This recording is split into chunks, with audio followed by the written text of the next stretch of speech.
Olá, olá, bom dia, bom dia. Esperando só entrar. Olá, a outra plataforma, tudo bem? Bom dia, boa tarde, boa noite. Começando mais um culto no lar de hoje. Entrei faltando 2 minutinhos. Vamos ver se a gente lembra uma música diferente, né? Quando eu andava na praia à procura por alguma pista que fizesse eu me encontrar, foi que de repente ele chegou e uma luz intensa me parou e me dizia com olhar e com sorriso que é amar. Dizia que as pessoas devem mais se aproximar, e me estendeu a sua mão, tocando assim meu coração, dizendo que agora eu tinha um irmão. Falava as coisas certas, mas difíceis de entender. Falava de outros mundos, onde pode se viver. Mas ele queria me alertar, dizendo que esse mundo vai se transformar. Ah, eu queria ser você e a maldade nunca ver, sentir amor e compreensão e chamar todos de irmãos. Ah, eu queria ser alado pra voar junto ao seu lado. Ah, meu querido irmão desencarnado. Ah, meu querido irmão desencarnado.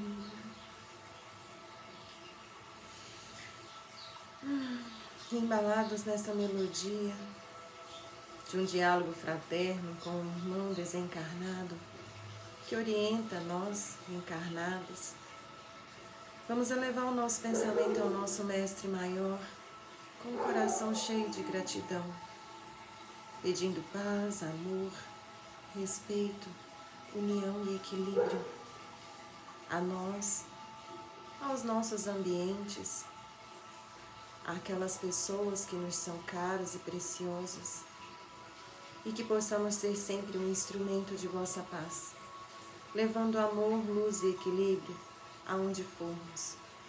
Pai, perdão por sermos ainda tão imperfeitos e imaturos, mas agradecemos por toda a compreensão e compaixão a nós dedicados. Pedimos também que possamos nos conectar com o alto, aumentando a nossa frequência, para abrir as nossas mentes e os nossos corações neste momento de estudo. Mais uma vez, gratidão pela oportunidade. E que assim seja. Que assim seja. Vamos lá? Nós estamos no Evangelho segundo o Espiritismo, no capítulo 12. E vamos começar. Se alguém vos bate a face direita, apresentai-lhe também a outra. Esse aqui a gente conhece bem, né? Não pratica, mas conhece bem. Tendes aprendido que foi dito, olho por olho e dente por dente. Eu vos digo para não resistirdes ao mal que se vos queiram fazer. Mas se alguém vos bate a face direita, apresentai-lhe também a esquerda. E se alguém quer damandar convosco para tomar vossa túnica, abandonai-lhe também vossa capa. E se alguém quer vos constranger e fazer 1000 passos com ele, fazei ainda 2000. Dai àquele que vos pede, e não repilais àquele que quer vos tomar emprestado. São Mateus capítulo 5, versículo de 38 a 42. Então vamos lá.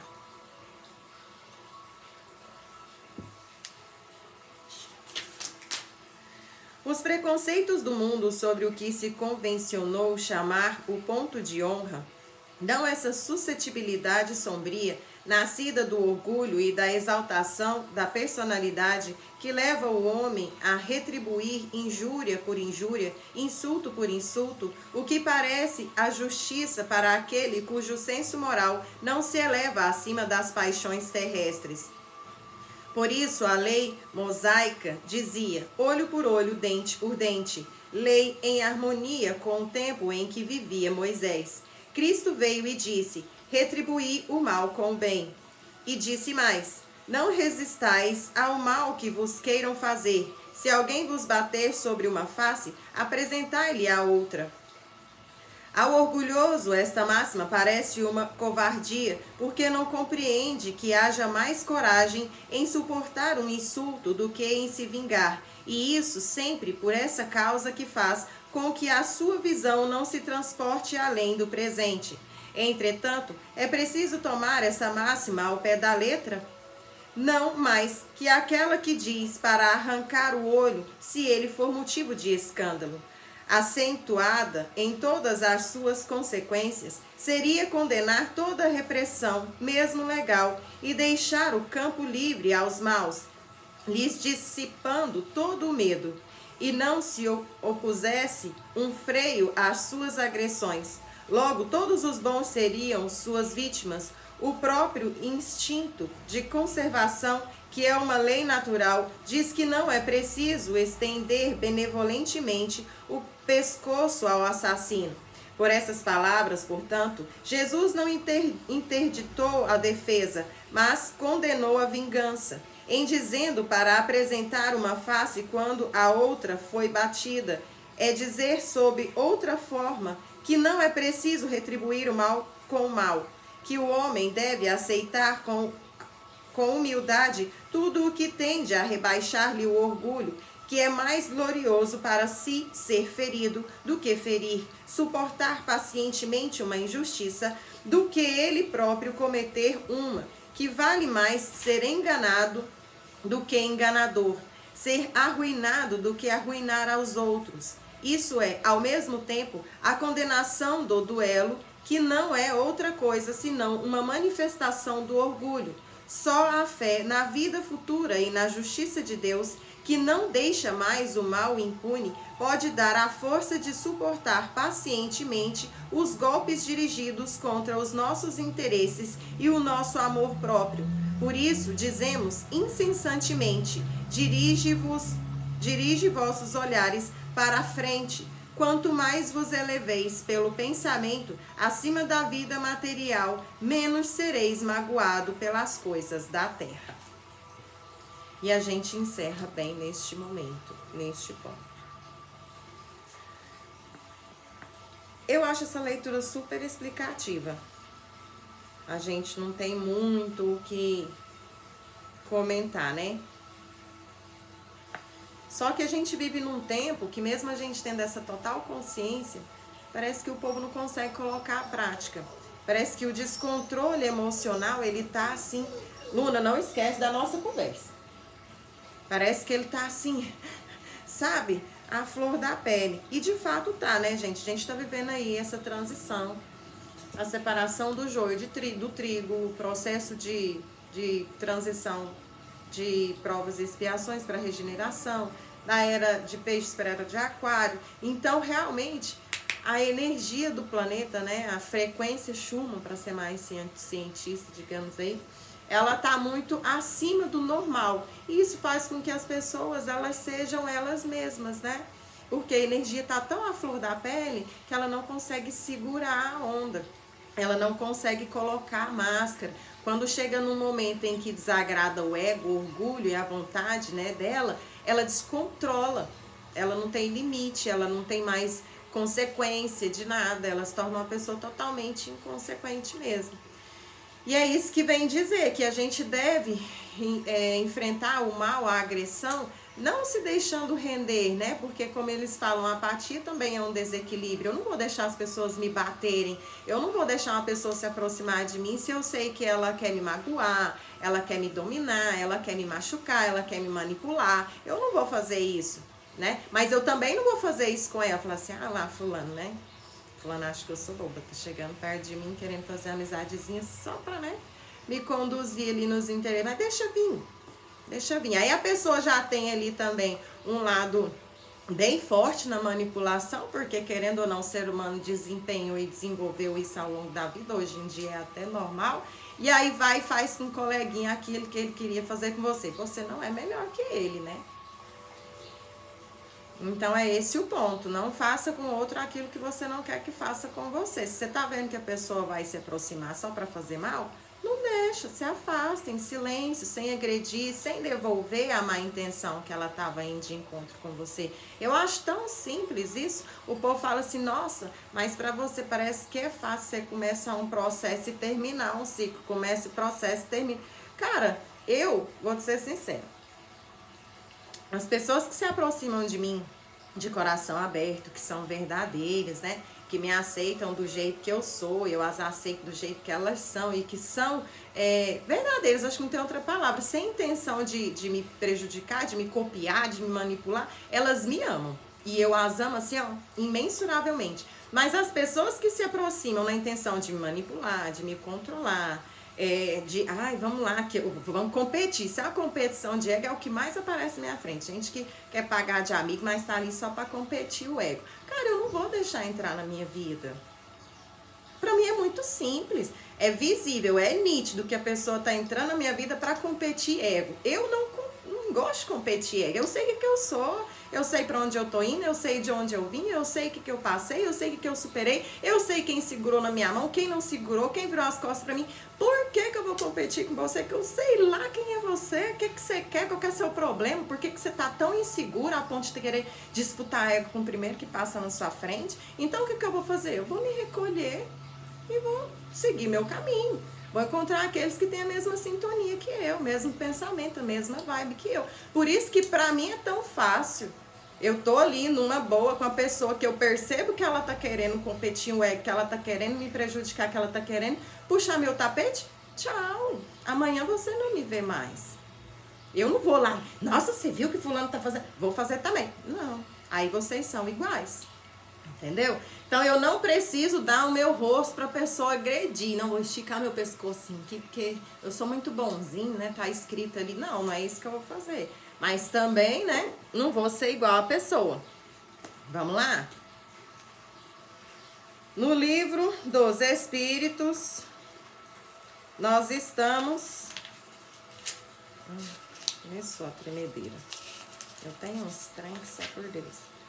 Nós estamos em anjos, guardiões, espíritos protetores, familiares ou simpáticos. Estamos na pergunta de número 512. Então, vamos lá. Deixa eu ver se a gente consegue finalizar isso hoje. Não sei, talvez, né? Vamos lá. Podemos ter vários espíritos protetores? Cada homem tem sempre espíritos simpáticos, mais ou menos elevados, que se afeiçoam e se interessam por ele, como tem os que assistem no mal. Então, da mesma forma que você tem um passado que pessoas se apegaram, pessoas têm um apego por você, querem cuidar de você, querem te ajudar, também tem aquelas pessoinhas lá no umbral que você prejudicou, no período que você passou lá, né? Que ninguém aqui que pisa nesse planeta nunca passou pelo umbral. Aliás, todos nós viemos de lá, né? Pergunta de número 513. Os espíritos simpáticos agem em virtude de uma missão? E os espíritos responderam: algumas vezes eles podem ter uma missão temporária, mas o mais frequentemente não são solicitados senão pela semelhança de pensamentos e de sentimentos no bem como no mal. E na mesma questão ele ainda pergunta: parece resultar disso que os espíritos simpáticos podem ser bons ou maus? E os espíritos responderam: sim. O homem encontra sempre espíritos que simpatizam com ele, qualquer que seja o seu caráter. Pergunta de número 514. Os espíritos familiares são os mesmos espíritos simpáticos ou espíritos protetores? E os espíritos responderam: existem diferenças na proteção e na simpatia. Dá-lhes o nome que quiseres. O espírito familiar é antes o amigo da casa.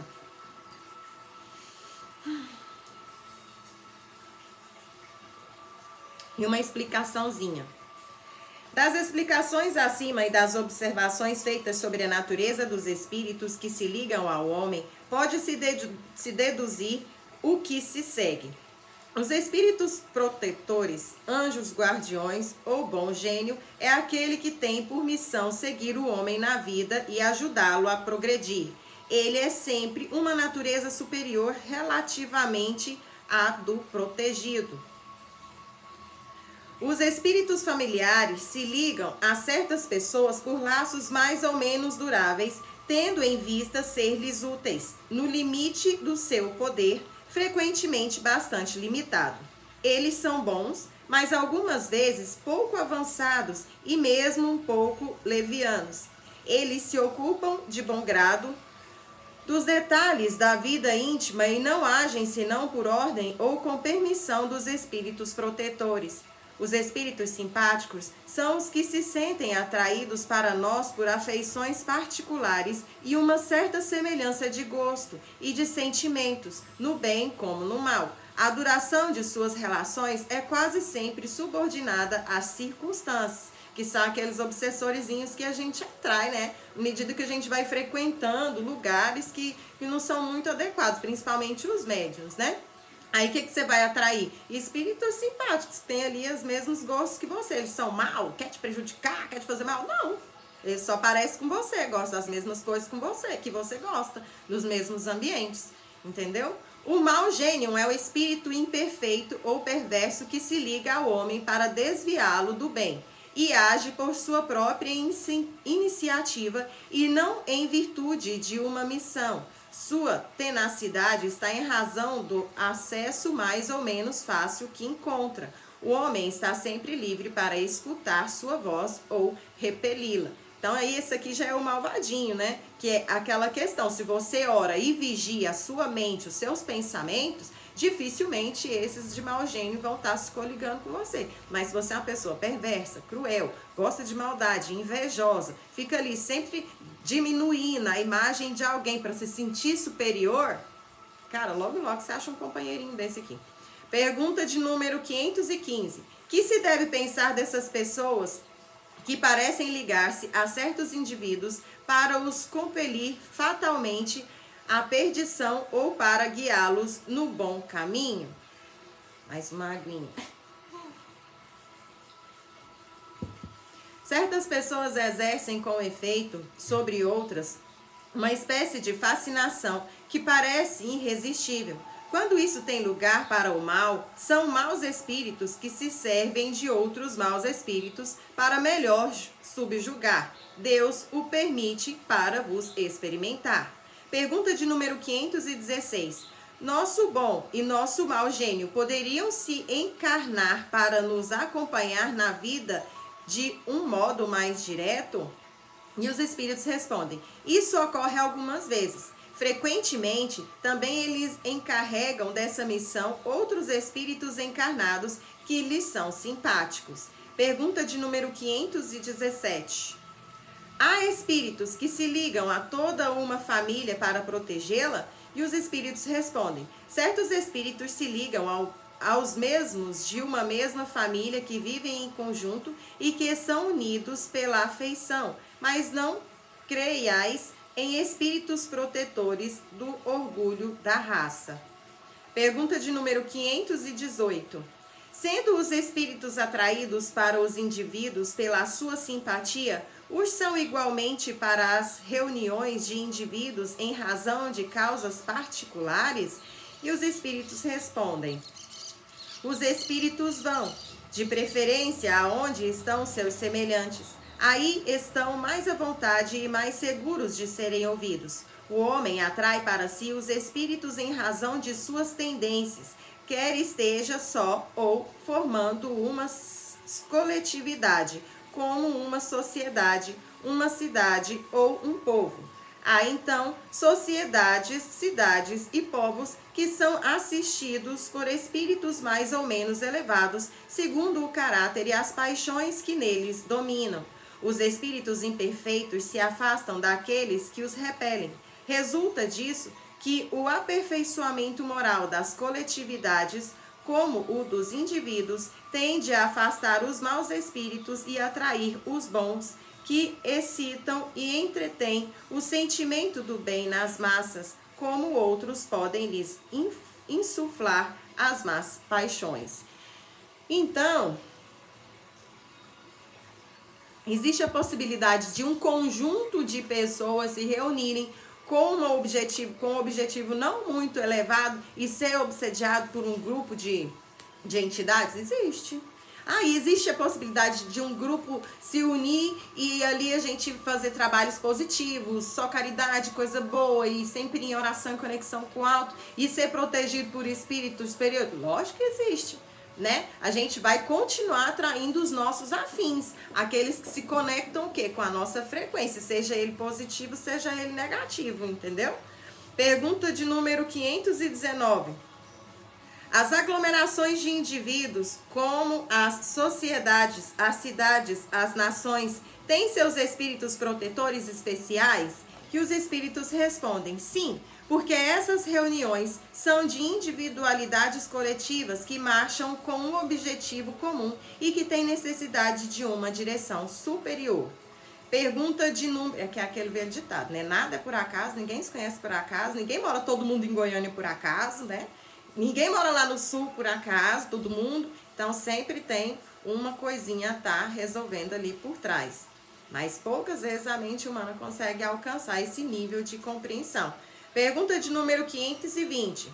Os espíritos protetores das massas são de uma natureza mais elevada que a daqueles que se ligam aos indivíduos? E os espíritos respondem: tudo é relativo ao grau de adiantamento das massas como dos indivíduos. Pergunta de número 521 e a última deste capítulo. Certos espíritos podem ajudar o progresso das artes, protegendo os que delas se ocupam? E os espíritos respondem: há espíritos protetores especiais e que assistem àqueles que os invocam quando eles os julgam dignos. Mas que quereis vós que façam com aqueles que creem ser o que não são? Eles não fazem os cegos verem, nem os surdos ouvirem. E a explicaçãozinha: os antigos fizeram divindades especiais. As musas não eram outras que a personificação alegórica dos espíritos protetores das ciências e das artes, como designaram sob o nome de Lares e de Penates, os espíritos protetores da família. Entre os modernos, as artes, as diferentes indústrias, as sociedades, os continentes têm também seus patronos protetores, que não são outros que os espíritos superiores, mas sobre outros nomes. Cada homem tendo seus espíritos simpáticos, disso resulta que nas coletividades a generalidade dos espíritos simpáticos está em relação com a generalidade dos indivíduos, que os espíritos estranhos para aí são atraídos pela identidade dos gostos e dos pensamentos. Em uma palavra, que esses agregados, assim como os indivíduos, são mais ou menos bem rodeados, assistidos, influenciados segundo a natureza dos pensamentos da multidão. Entre os povos, as causas de atração dos espíritos são os costumes, os hábitos, o caráter dominante, as leis, sobretudo porque o caráter de uma nação se reflete em suas leis.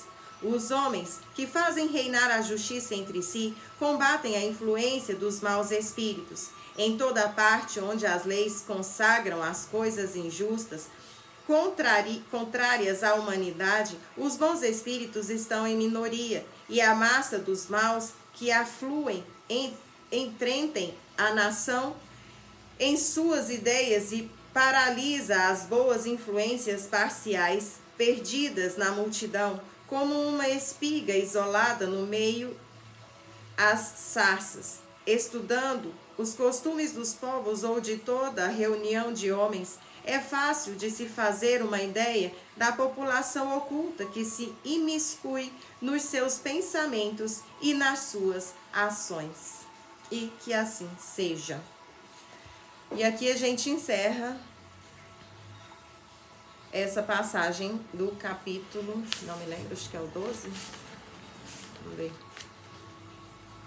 É do capítulo 9, assim, a gente está no capítulo 9. Então aqui está deixando bem claro que é muito fácil.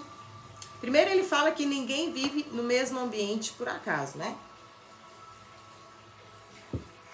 Então todos aqueles que vivem em São Paulo, não vivem todos em São Paulo ao mesmo tempo por acaso. Todos aqueles que vivem em Goiânia não vivem todos em Goiânia ao mesmo tempo por acaso. Ah, não, vamos jogar esse aqui lá no Goiás, esse que nós joga lá no Rio Grande do Norte, esse que nós joga lá no Sul. Ah, não, deixa esse aqui mesmo no Rio de Janeiro, tá ótimo, né? Ele é praieiro, deixa aqui. Não, não é assim que funciona, não. Cada um tem a sua egrégora, tem a sua referência energética, a sua cultura, o seu valor, a sua história, né? Então, eles estão falando que além de cada um estar no lugar certo, com a sua egrégora certa, com o seu grupo certo, as pessoas, elas também vivenciam, como é que eu vou te dizer? Vivenciam resgates juntas. Não existe acaso. Resumindo é isso, não existe acaso e são todos atraídos pelas suas afinidades, pelas suas semelhanças, pelos seus pensamentos, pelos seus valores, pelos seus caráteres, né? E o que mais que eu queria falar? Peraí, tem outra coisa que eu quero falar aqui. Rapidinho. Ah, tá. E que dá para você saber o nível de elevação moral daquela população pela forma que ela caminha. Como assim, Etienne? Ué, se for uma população que tem ali um governo muito corrupto, que não importa com a população, que a população está sempre à míngua, né? É muito índice de morte, um alto índice de assalto. Ali você já vê que a proliferação de maus espíritos é muito maior do que de bons espíritos, né? Porque se fosse o contrário, o índice de mortalidade, de assalto, de violência, de tudo de ruim era menor. Então, não existe acaso. Antes de você reclamar das pessoas que te cercam, dá uma olhada no seu caráter mesmo, porque você está no lugar aonde a sua vibração te colocou. Porque você vive num ambiente em que a sua frequência conecta. Isso está acontecendo muito com aqueles espíritas e espiritualistas que desencarnam achando que sabem muita coisa, que tem o conhecimento. Ah, eu fui espírita 30 anos, ah, eu fui espírita não sei quantos anos. Aí chega lá, puf, vai para um umbral, aí revolta. Aí não, perdi meu tempo, fiquei anos lá trabalhando e ia dirigir e fiz não sei o quê. Não, cara, olha a sua conexão. O que adianta você fazer ali reforma e obras sociais se você não faz uma reforma íntima? Obra social é um complemento. Você nasceu para fazer reforma íntima. Se você é espírita e acha que fazer caridade para os outros vai te levar para o nosso lar, acorda, você vai ser um dos primeiros a ir para o umbral. O que te leva para um padrão superior é você se conhecer, é você entrar dentro de você, é você se ver, é você se enxergar, se aceitar acima de tudo e depois começar a corrigir aquilo que o seu ver de acordo com o seu caráter não é bacana. Agora, achar que eu acordo todo dia, eu dou moeda no sinal, eu saio do trabalho, eu vou pro centro, eu dou passe, eu faço não sei o quê, eu estudo, eu leio uma porrada de livro, eu sei de tudo, e quando eu vou falar e todo mundo me aplaude, você achar que você vai sair daqui, que você vai pra lá, meu amigo, acorda. E é uma dica que eu dou, viu? Uma dica que eu dou. E eu sei que eu não sou ninguém pra falar isso, mas essa bagagem já tá aqui dentro, foi uma oportunidade que eu recebi, e eu vou falar, se você acha que você vai pro nosso lar. Eu falo nosso lar, gente, para não falar ir pro céu, né? Mas para uma colônia superior, acreditando que fez 40 anos de caridade e que tá tudo certo, meu amigo, a gente se vê lá no umbral, tá? Porque não vai, não. É prática, é sentir, é viver, não é falar e fazer pros outros ver, não. Vamos lá, nosso tapa na cara semanal? Ai, por que será que eu marco isso? Gente, ainda fiquei na dúvida se eu tinha arrumado isso aqui ou não. Toda vez tem um abençoado, né? Mas a gente tá em prova, né? Eu acho que eu tô passando, porque tá diminuindo. É aqueles, né? Tudo que você for fazer para subir vai ter uma força empurrando para baixo. É só não cansar, não desistir, não parar. Ignora a força também, se ela vai sempre existir, já faz parte do cálculo, né? Nem esquenta, deixa fluir. Emmanuel, Genética Espiritual, leitura de número 50. Chico Xavier e suas mensagens no Anuário Espírita. É lamentável o dogmatismo estreito das escolas cientistas da Terra que teimam em não reconhecer no seu patrimônio uma série de conhecimentos instáveis, mesmo porque, sendo humanos, encontram-se saturados da relatividade a que se subordinam todos os fenômenos do planeta. Esclarecidas pelas verdades do Espiritismo, a biologia, a química, a física e a medicina no futuro renovarão as suas concepções, investigando o complicado problema das origens, considerando-se, todavia, que a humanidade somente poderá intensificar as suas aquisições evolutivas quando buscar desenvolver a sua visão espiritual dentro da ascensão moral, da virtude e do conhecimento. Vós outros, os encarnados, sois os primeiros a observar as maravilhas já descobertas. Entretanto, bem sabeis que o homem material terá sempre um limite para as suas perquisições do invisível. Esse limite reside na estrutura do seu olho, cuja potencialidade visual está em correspondência direta com a sua capacidade de conhecimento. Esse homem material já conseguiu muito e é louvável todo o seu esforço na elucidação de todos os problemas da vida. No capítulo da biologia, a teoria dos genes tem a sua importância no drama biológico e a hereditariedade física tem o seu incontestável ascendente no seio das espécies da natureza. Aí está, contudo, um campo imenso onde os estudiosos materialistas somente poderão se socorrer das hipnoses inverossímeis caso persistam em se conservar longe das verdades imutáveis do espírito. A ciência, porém, mesmo equilibrar os elementos da gênese profunda dos seres, mas esbarrará sempre com a claridade espiritual que se irradia de todos esses movimentos, ordenados dentro de certa matemática estranha aos homens e independente de sua colaboração.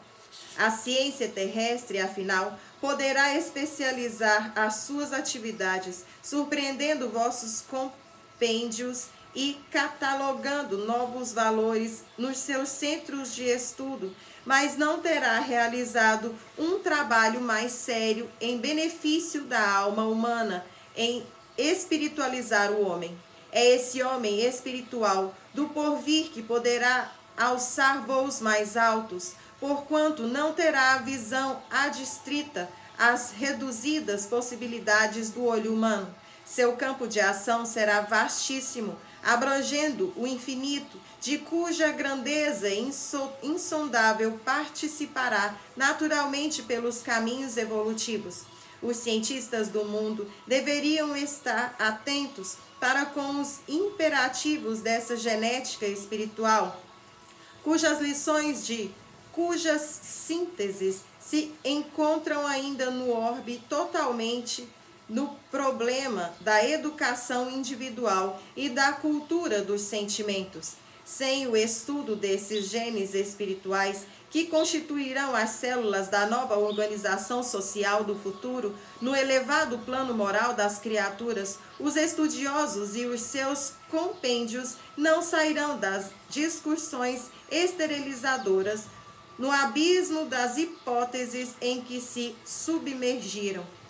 A nossa preocupação atual caracteriza-se no esforço de formarmos um maior número de corações para a grande causa.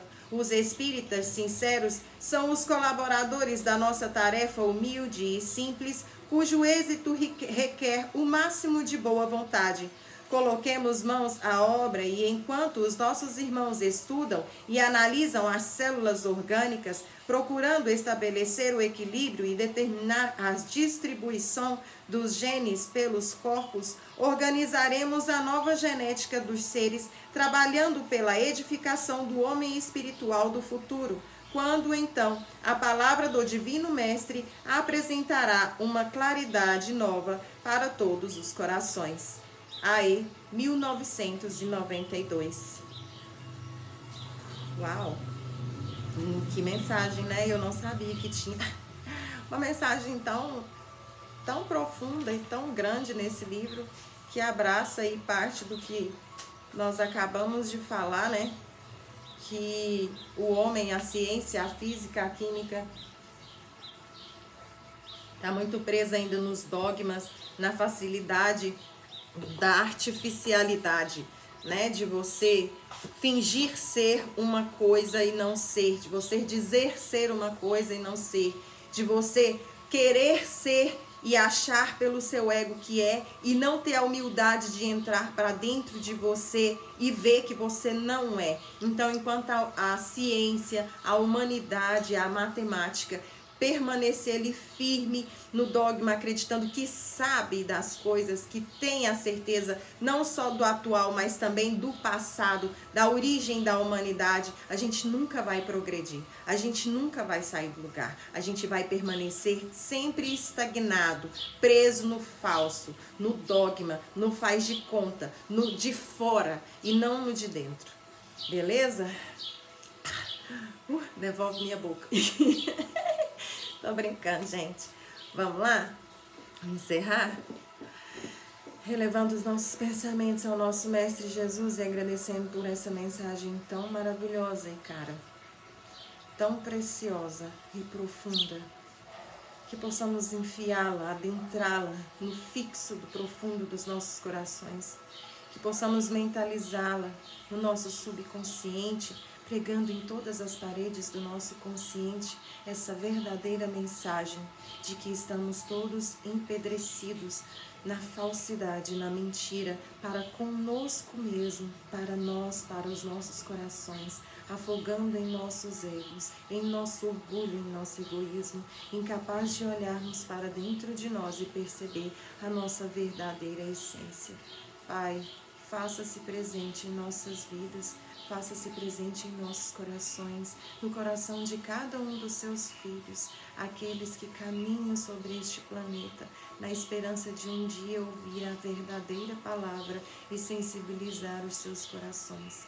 Que a sua luz, Mestre, possa estar com todos aqueles que já a perceberam, que já a encontraram e que lutam para absorver a luz crística dourada do nosso diretor, aquele que nos protege e nos dirige universalmente mediante a essa família infinita, a qual essa espécie adâmica ainda não tem consciência da existência.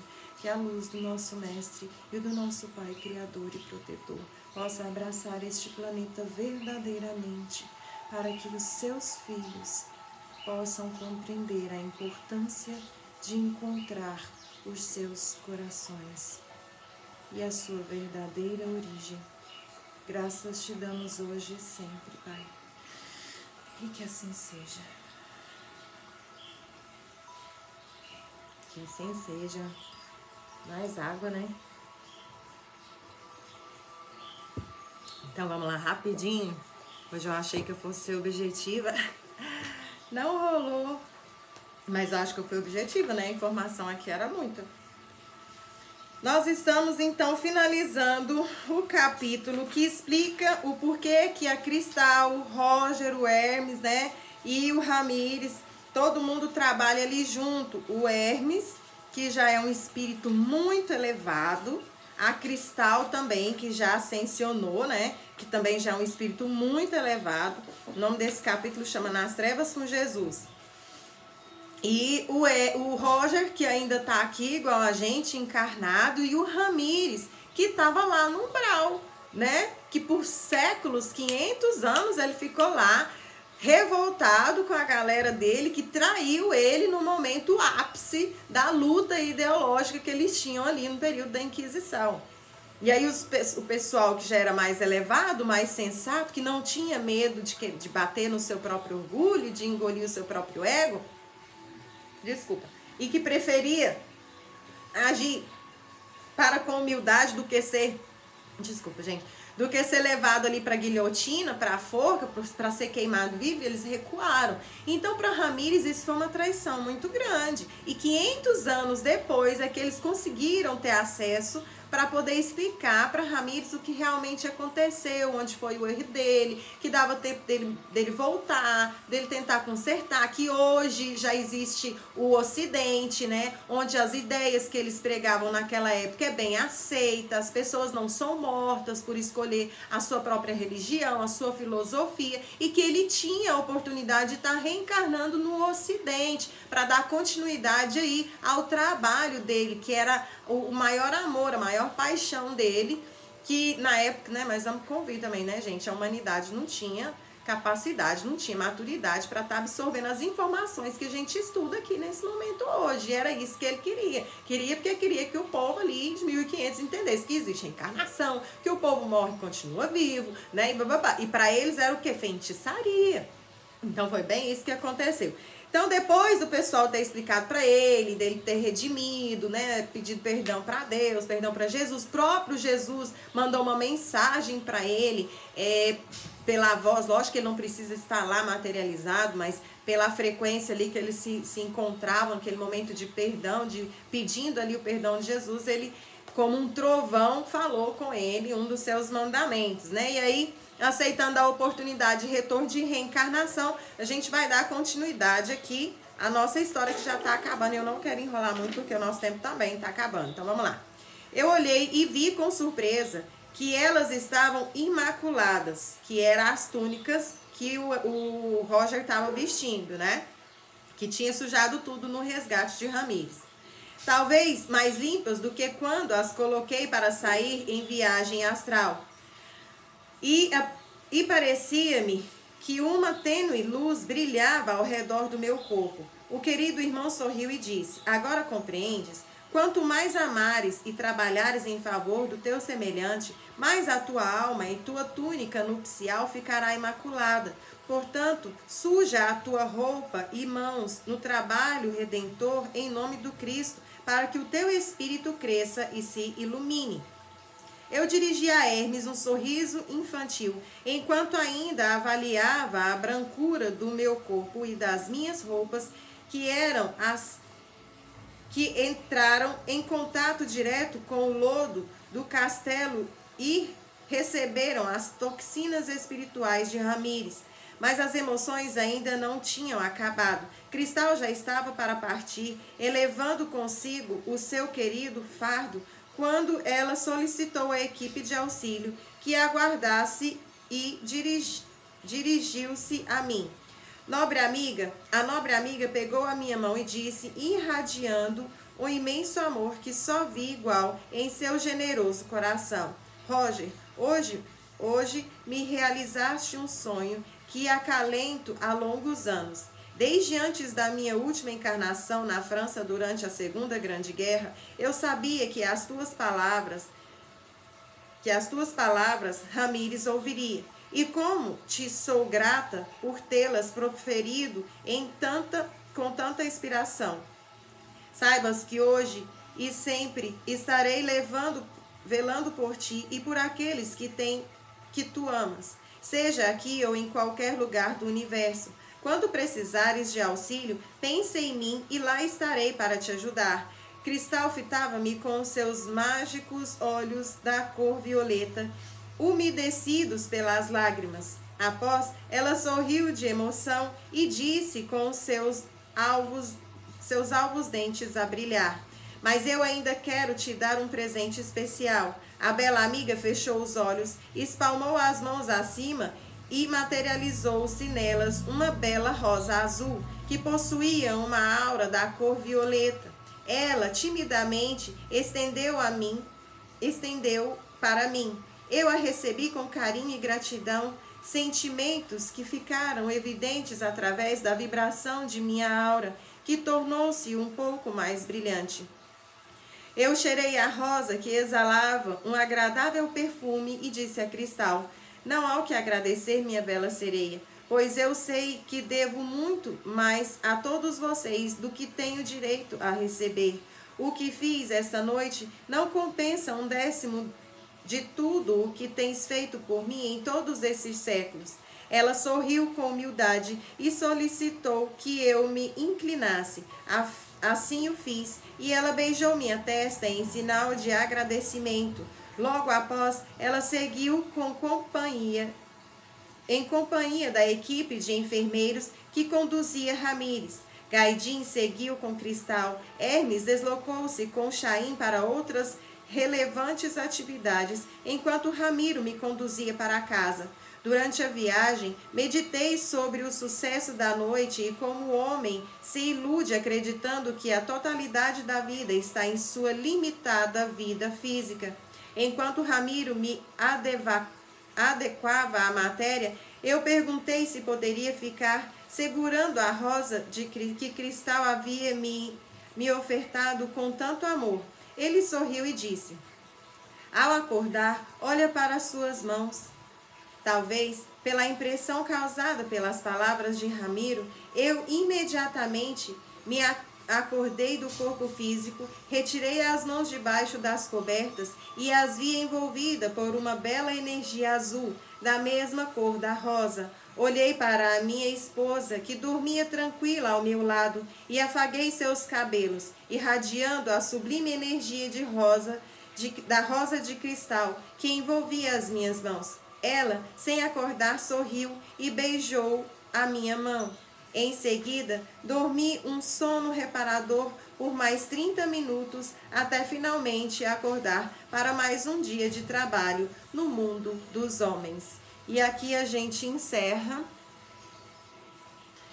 mais um capítulo. E a história de Cristal e do Roger é muito bonita, viu? Nesse livro não conta, e também não conta ali no primeiro livro que eles escreveram, a história de um anjo. Mas quem gosta, né, de ler e quiser pesquisar, tem outros livros do Roger, que ele conta que eles são almas gêmeas, né? E por que, Tiane, que eles são almas gêmeas? Eles se apaixonaram e tal, eles vieram exilados de Capela. E lá em Capela, eles já eram um casal que se amava muito.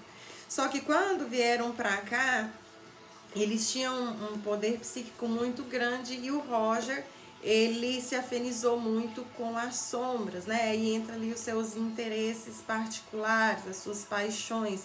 Enquanto Cristal, que ela se chamava Evelyn na época, né, nessa encarnação, ela já era bem mais esclarecida, bem mais evoluída, tanto é que ela mal questionava as ideias do Roger, que na época, como que ele chamava, gente? Esqueci o nome dele na época. Mas enfim, com o tempo a gente estuda mais, beleza? Sobre esse casal lindo e os trabalhos que eles fazem, que é um grupo de muita luz que vem aí ajudando a esclarecer a mente de muitos médiuns que estão por nascer. Beleza, gente? Já passou do nosso tempo. Um beijo enorme para vocês. Muito obrigada pelo dia de hoje. Que a gente possa estar aqui novamente na semana que vem, tá bom? Minha pose final. Beijo, gente. Tchau, tchau. Obrigada, obrigada. Boa semana.